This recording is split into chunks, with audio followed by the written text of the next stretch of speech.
we had a great day, and so much is happening behind the scenes because of great veterans, because of patriotism, because of love for the country, and the institutional support that we have been getting is incredible. And it is a fight. It's not so. The battle has not been, and make sure that everything is working and I can start from the beginning. Yep. Very good. Okay, so we are at day 1,927 days since Richard was forcibly removed from his barracks room there on Fort Bliss in El Paso, Texas. And he was taken to the arms room. That's what we believe, the arms room, because the evidence confirms that. The evidence says that. And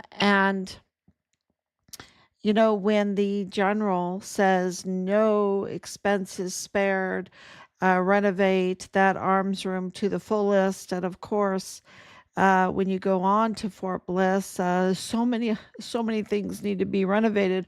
Why would an arms room in Richard's building need to be renovated with no expenses spared and no procedures followed? No, right. So, and not notifying us, right? Not notifying us.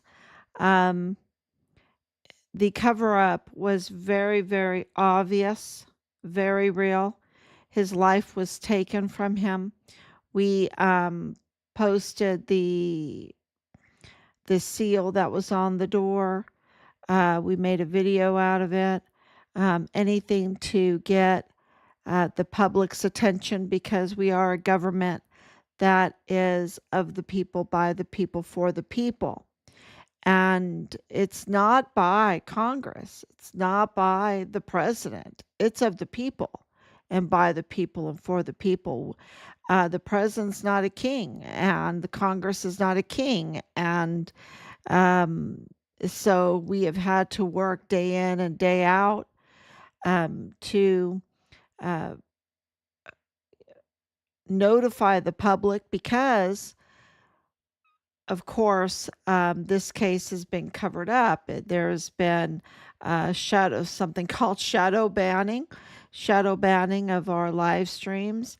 I remember after J6, I was banned, and I figured out a way to thwart the ban on Facebook. The army had given me a shield because I refused to wear the mask. They gave me this shield, and I thought to myself at night, well, I think it was an angel coming to me. I really believe in angels all through this. I've gotten tips by angels. That's how we figured out who Nadal Baim was. I mean, it was a miracle, and miracles happen because of God's actions, right? God's actions. And so, it just came to me, put on your shield and you can do your live stream. And so I put on the shield and I could do my live stream, and I was supposed to be banned for a whole month. And as soon as I put my shield on, the facial recognition could not read my face and then allowed me to do my live stream. So that was really a miracle. And of course, finding out who Nadal Baim, the Palestinian arms dealer in our son's case, who is the father-in-law of Lieutenant Colonel Bradford Bugado in the G3 of the 32nd ADCOM of our son's command. That was and he's connected to the cartel. He's connected to Arturo Alba. He's connected to Willie Moya. He's connected to Manny Chavira, who is the chief of police of the ISD, without really having a peacekeeper's license. He was put in there because he's cartel. He's just part of this cartel thing, and of course Gustavo Sanchez, the the Texas Ranger that was assigned to us, is family to Manny Chavira and Nadal Baim. They're all family. Um, and, it's just the connections we have laid out in graphs and pictures and everything, and put and music, everything, poems, whatever it takes, to because I know as a teacher, just reading articles is not enough. You have to see the pictures, you have to see maps, you have to see collages and all of that, to the graphs, and in order to learn all the connections of this network, this very evil web that is connected, of course, to, I would call it the funeral cartel, the funeral mortuary cartel, the Mormon faction funeral mortuary cartel, that is absolutely uh, also connected to the narco cartel. Um, and, so we know that Richard was reporting on all of this. He was targeted. We know that the military is also involved in all of this because they targeted Richard. They abused their position. They used the UCMJ to retaliate against Richard. And we know that one of the prime suspects, well, the prime suspect is Dallas Hart, Richard's platoon leader, whose family member, Tavita Nusa, was at the time a CID agent there on Fort Bliss, and he has since had his badge removed. Um, uh, and of course, uh, Dallas Hart's mother is also prime suspect, Leilani Hart, who needs to be arrested ASAP because she confessed in a notarized affidavit that she turned in to facilitating the worst type of crimes against children and failing to report that for decades, So, and much more. She has immigration problems and everything. So she needs to be arrested ASAP. There's just no question about it, none at all. Um, and so to get this kind of, after over 5 years, right? Or 5.5 years, to get this kind of institutional support from President Trump in August, the letters, and you have to read between the lines of the letters. Um, the letters are just so powerful because of the intelligence that it gives us, the intelligence briefing that it gives us, and uh, that he's not negotiating with these cartel, and that Richard is absolutely a hero, a national hero, and you don't mess with U.S. Army soldiers, because Richard, when his life was taken from him on Fort Bliss, they stole his body. They stole his body, which is, you know, um, the indications that we're getting is that they did it through tunnels. But of course, they had they had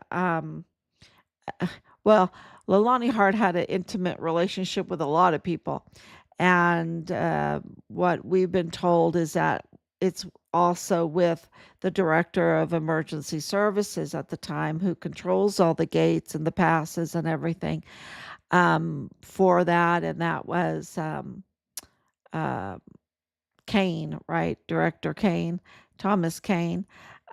So they had um, they had the ability to steal Richard's body off of Fort Bliss, through tunnels, or just by tampering with cameras then, um, because they had an ally in Thomas Kane. So they had an ally within the CID, right? Because Tavita Nusa was leaking Richard's file to Leilani Hart.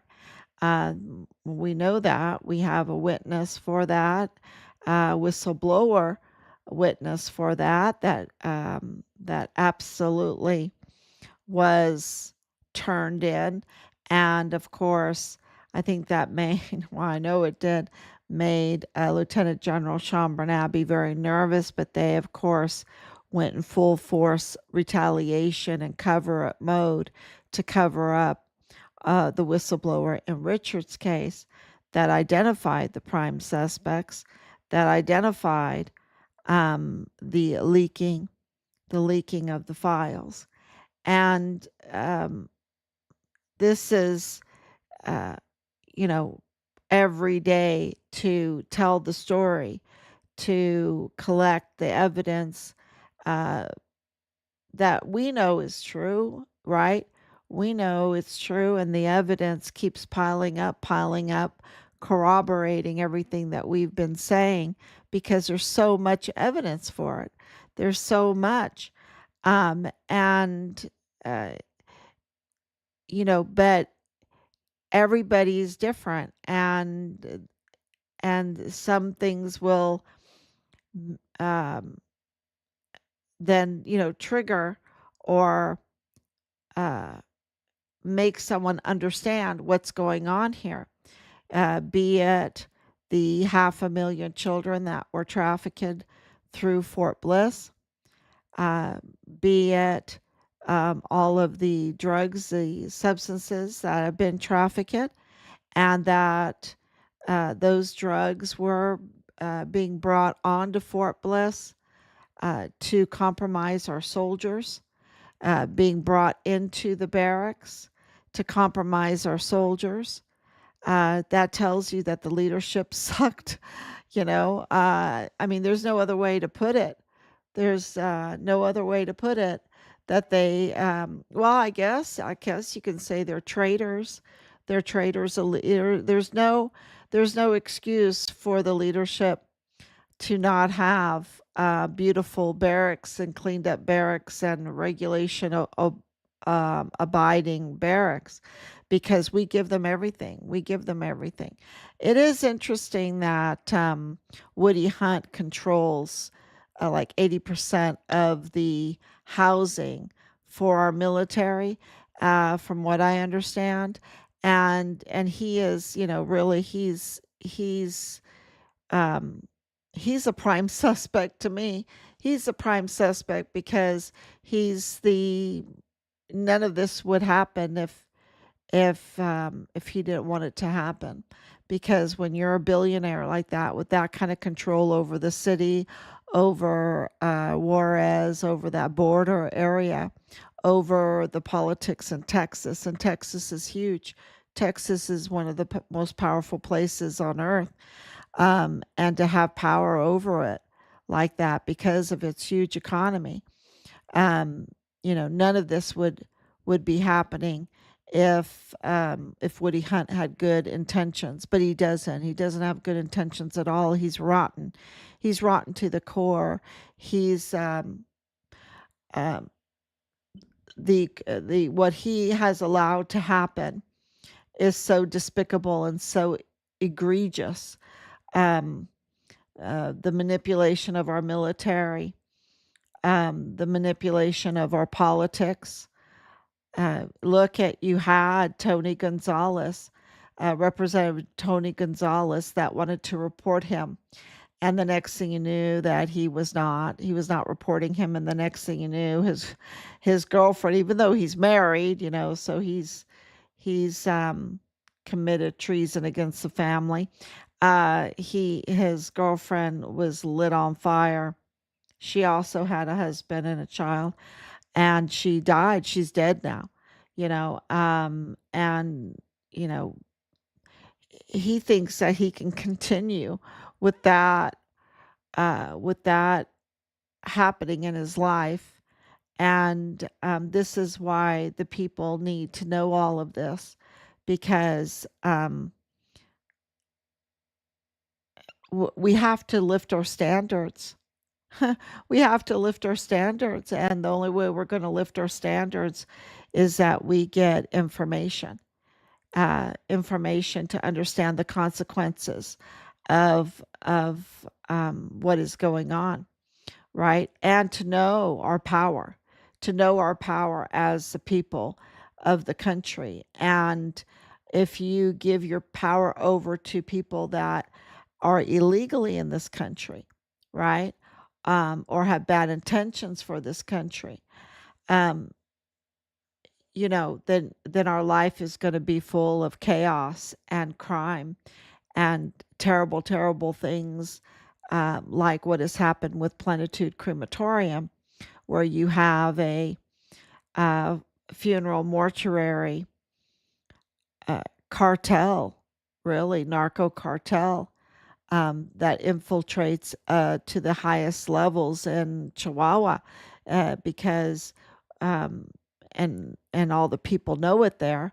All the signs tell you that, and of course our evidence, which is um, the higher level intelligence, absolutely confirms that Maru Campos is in on this, that her pan party is compromised by the cartel, that they are part of the Sinaloa El Chapitos cartel, and that her mother had oversight, but she was in omission. They call it omission, which what it means is that Plenitude Crematorium didn't have the proper licensure, no oversight. She allowed them to operate. That rat infested, rotting body, um, uh, narco dumping ground, body dumping ground. That was all done by the OK and participation, right? It's a participation if she allowed them to operate. Uh, you know that kind of um, disposal, rat infested. It's just disgusting. It's so bad, y'all. It's so bad. And we're talking about disposing of bodies that have been tortured. We're talking about disposing bodies that their organs have been harvested, that their babies have been ripped from them. We're talking, we need to know if some of them were babies, because, when you have like 17-year-olds performing illegal C sections, things can go wrong, right? Things can go wrong. Um, and that's been all confirmed, right? That El Diablo was doing this, and her family member working for Beto O'Rourke, the owner of Plenitude Crematorium, the narco rat infested hellhole, um, living right next to Beto O'Rourke in El Paso, and his mother in also a very upscale neighborhood in an upscale house that registered to Cano Still Inc. Cano Still Inc. So, um, you know, he's living in Braus, as my grandmother would say, while families are grieving in Juarez, meeting on the Santa Fe Bridge, which connects both El Paso and Juarez. You can walk right over. El Paso and Juarez are Siamese sister cities. They're connected. There is a fence in between them, but there are bridges there. One of those bridges that connects them is the Santa Fe Bridge, and these grieving families were absolutely crying for justice, and naming names like Mario Campos's mother, Maria Eugenia Galvan. Um, so this is um,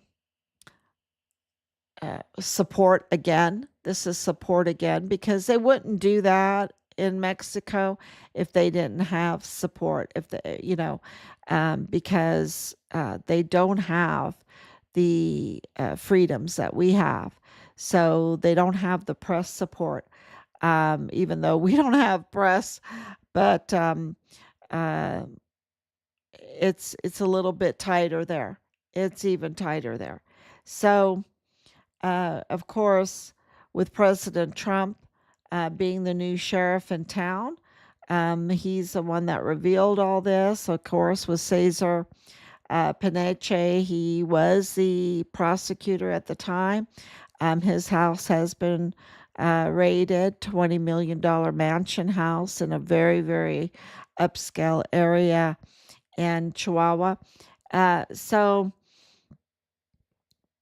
of course, the narco kingpins, one that was in charge of all the tunnels, he was captured. So yeah, uh, all of them extradited. I mean, you're talking dozens, dozens and dozens um, of cartel being um, captured. And, so there's been a lot of talking going on. Of course, El Mayo being like probably one of the biggest, El Chapo El Mayo, the son of El Chapo.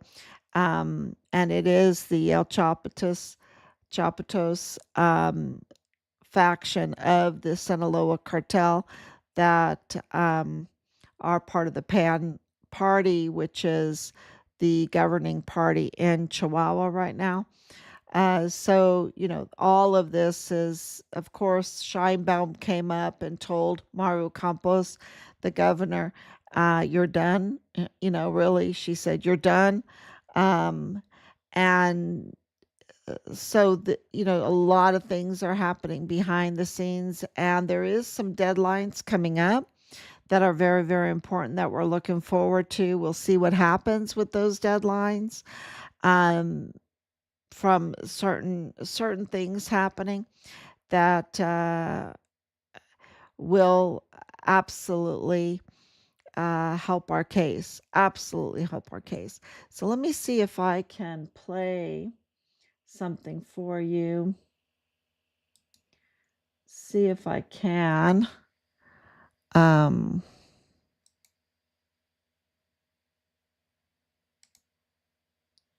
yeah, there it is. Okay, let me see if I can do this.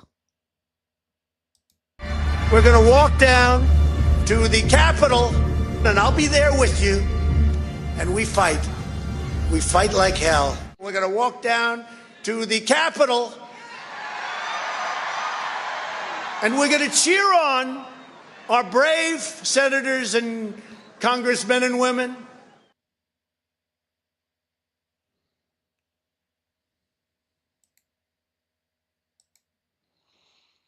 Okay, that was President Trump. That was a doctored video by BBC. BBC. It just one thing that it tells you is that why would they go to all the trouble to doctor a video? BBC is Great Britain.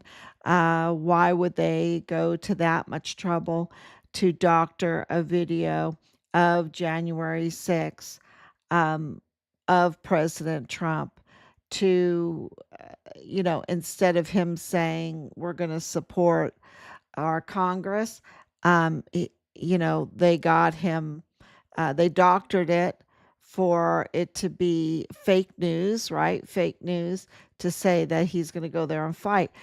Well, this is very personal to us because we were there. We were there on January 6th. We were there. We were listening to his speech. It was very, very cold. The speakers had been sabotaged, so it was very hard to hear.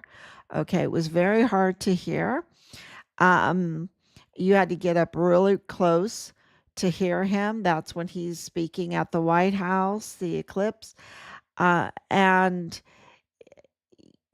so it was very, you could tell that, what is it, over 300 or close to 300 bad actors were there in the crowd to sabotage. You could tell that they were. And of course, it's all kind of coming out now. Even with the pipe bomber, the pipe bomber is now a female. They have identified the pipe bomber through AI, through the gate, which is really fascinating for us. And I'm going to go down this little rabbit hole and then come back to President Trump. But what they did with the pipe bomber for January 6th, and she turns out to be part of the CIA, FBI, right? That this is a mutiny. Okay, that this was a mutiny.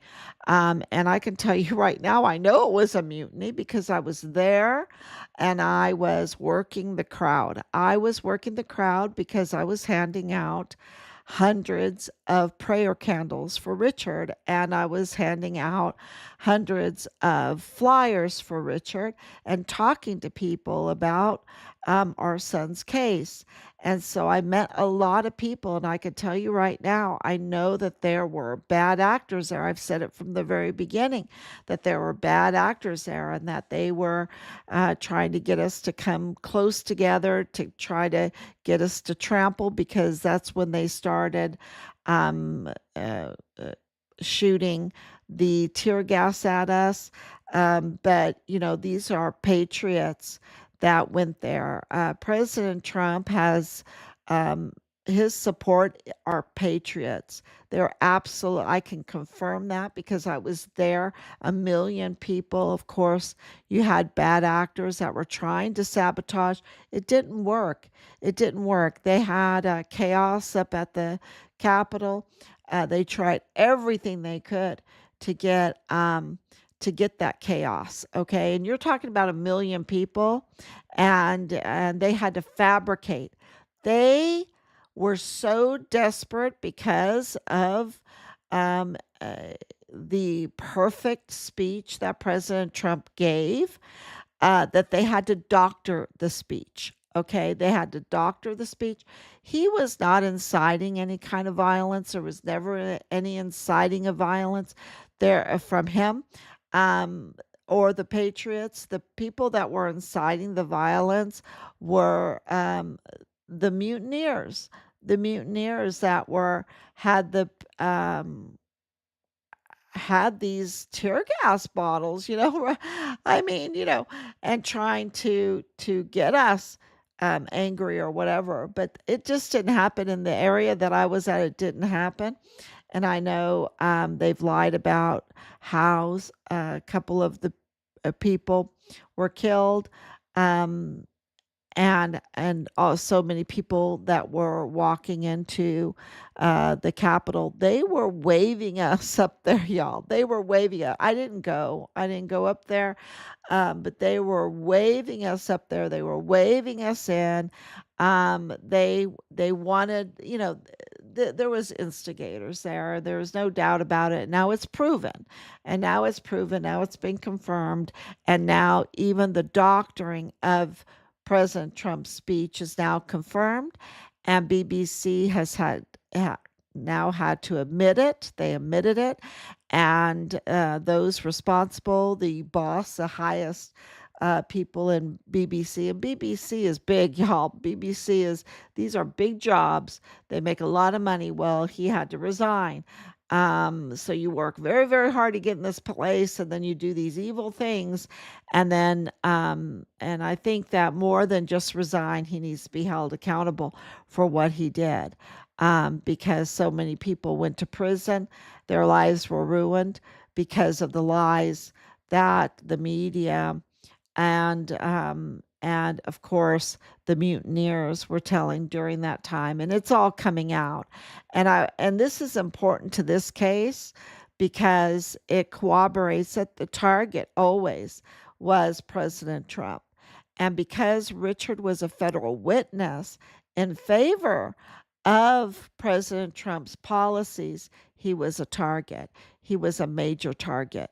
And I just want to make that clear because the Walmart mass shooting, the major target, and this is whether you support President Trump or not, it's all about the evidence. The evidence confirms that the target of the Walmart mass shooting was President Trump. That was ultimately, he was the target to affect the election, to put out false narratives, and, uh, and hurt his character, with fake news, with total fake news. So they were fabricating. And now you have BBC proving that they were fabricating once again, because we've proved it over and over again with the Walmart mass shooting. And also that they did that to Richard, that El Paso Matters also put out fake news, along with some other media, about our son. They put out fake news about our son to discredit him, falsely discredit him, so that people wouldn't know what a hero he is, that he was a whistleblower, that he deserves the respect of the entire nation, as President Trump said in his letter to us. So, that is a huge indication that um, that there is a lot of pressure for BBC to admit they were wrong, for BBC to fire those responsible, and the next step is accountability.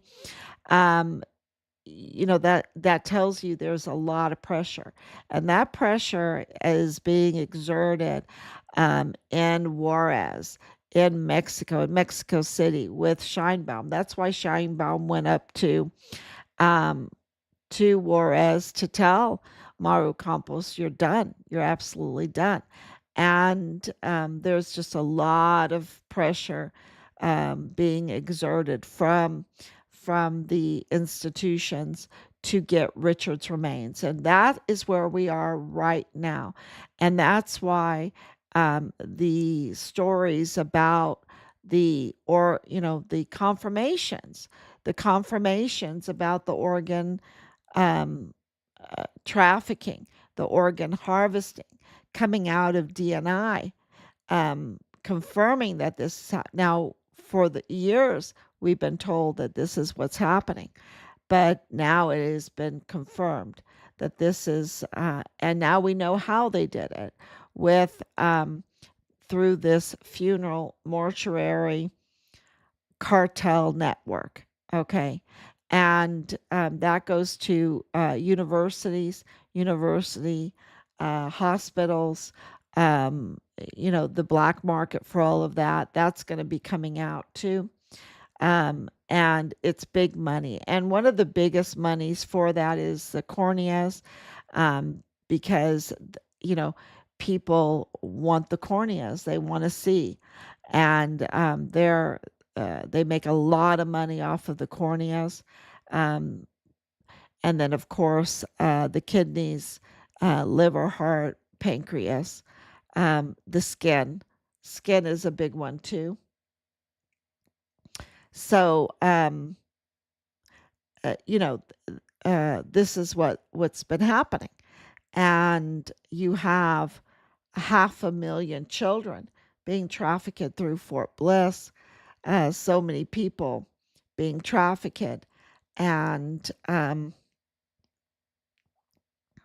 some of them not making it. There are organs being harvested, their babies being ripped from them, and their bodies being dumped at places like and Plenitud Crematorium.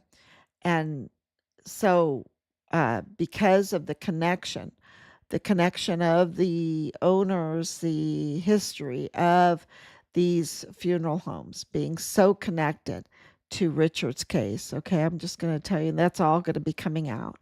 The ownerships of the funeral homes, and their intermarriages and things like that, who they belong to, and um, and this is why Bill Hicks is still very, very important. He's still very relevant and everything, because he was a lawyer.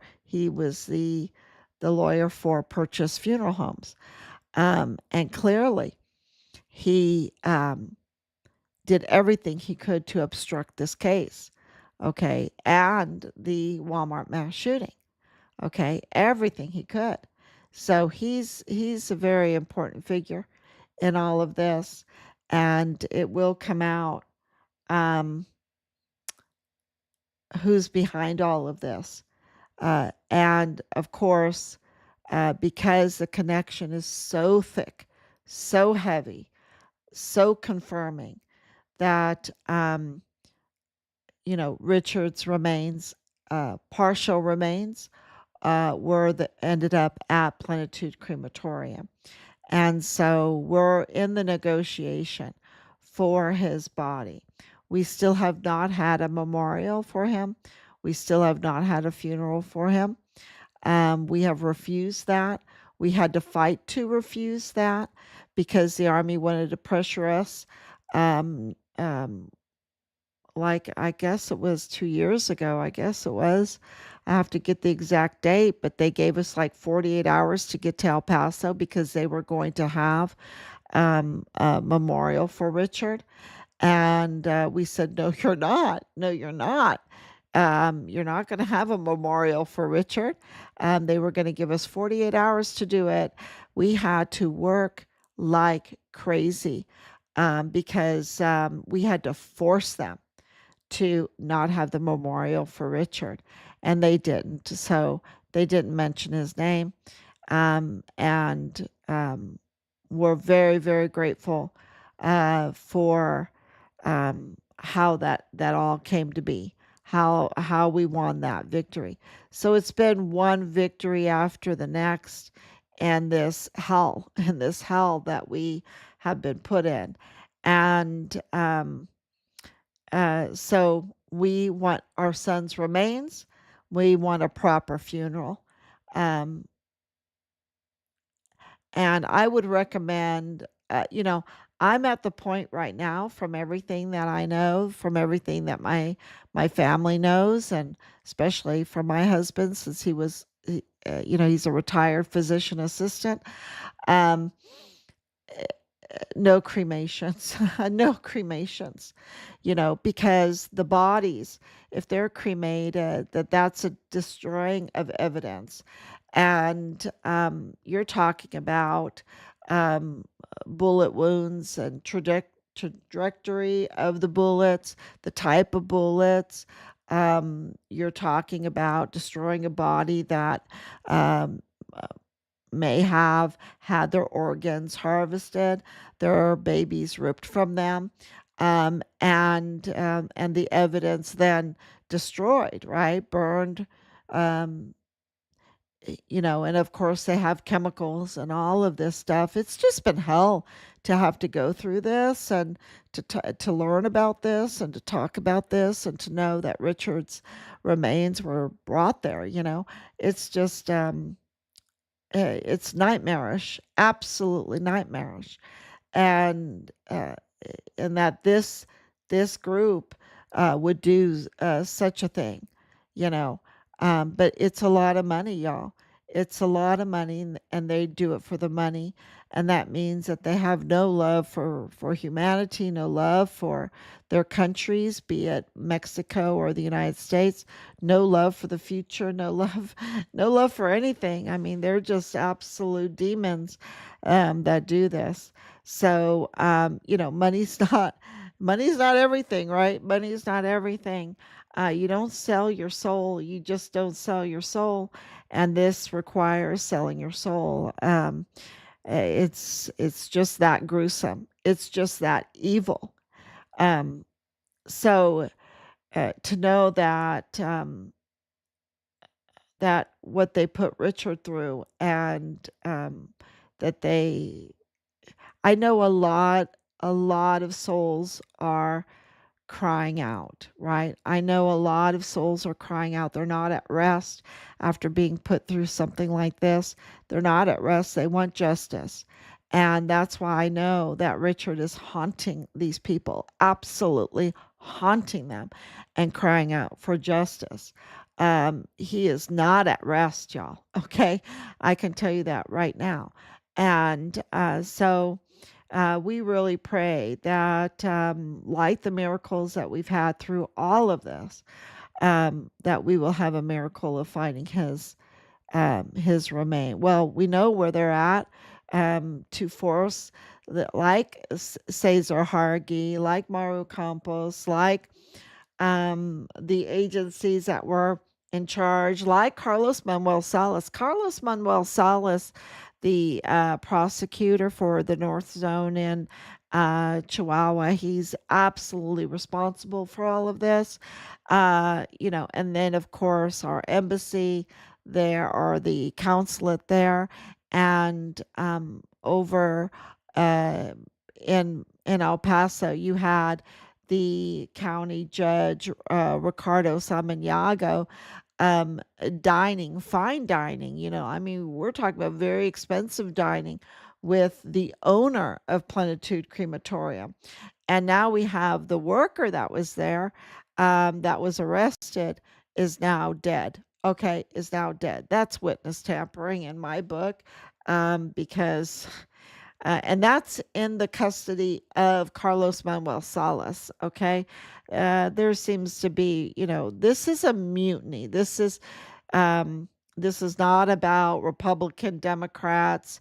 This is about um, preserving this lucrative, demonic business over the border. Okay. Back and forth, and in our military, because they really extort a lot of funds from the military. They really abuse it. Um, it's very clear. So the institutions now, it just we have 1 year since President Trump took office. So much has happened, securing well, building up a legitimate economy instead of having a cartel economy there in El Paso is really important. So that's what he's been doing. I could tell through all of this. Of course, the designations against the cartels, those have been absolutely uh, jaw dropping important in all of this. No negotiation for these people. The tariffs have been very important for this. Um, uh, the working along the Fiscalia there in Juarez has been very, very important in these searches and everything. And so, and many of you know what's been going on with all the arrests and the extraditions, and then the plea deals with the extraditions. There have been those too because of information. So the institutions are absolutely going in the right way. Of course, there's been blocking of appointments, a lot of blocking of appointments, a lot of bad actors like Connell Witten in the FBI. He's so dirty, and he's in there. We know about Arctic Frost, the very dirty actors there. Um, uh, Leading it out of San Antonio, a Mormon faction member leading it out of San Antonio with uh, authority over the FBI office there in El Paso. So that all of that being discovered and dealt with, people being uh, fired, right? And not enough. And then, of course, this government shutdown that I believe now is ended. I believe that that is the news that's been coming out, is that it's ended. So that has a lot of big implications for the federal investigation, and moving forward in Richard's case has a lot of implications. So they had a good reason to keep that government shut down for like a month, right? Because that gave a little time for this regrouping of of the funeral homes, maybe. It doesn't seem like it. It seems like they're panicking. I'm telling you, these funeral homes are panicking. So that means that something is happening behind the scenes, and we're getting to the bottom of this to get our son's remains. Won't that be an amazing day when we get Richard's remains, even partial remains? It'll be an amazing day, and so that's what we're working for, to have that. So, and that requires also to let everyone know what's going on, because none of these agencies, nobody is moved unless the people move them, because we are a government of the people, by the people, for the people. And it's of course, the crying out of the victims, and also the people the people demanding justice, that that uh, moves the wheels of justice. And so we really appreciate you sharing, and liking. Um, I have nothing monetized. This is all for our community, for our family, for our future, for our countries. Um, so when I say share, it's just for those reasons. And most importantly, for God, right? For God, to glorify God. Anytime you're fighting for justice, it's glorifying God. And so share, and talk about this to friends. And please like and please comment. Um, and we really appreciate all your comments. Thank you so much. God bless you. And I will be back tomorrow, God willing. Bye bye.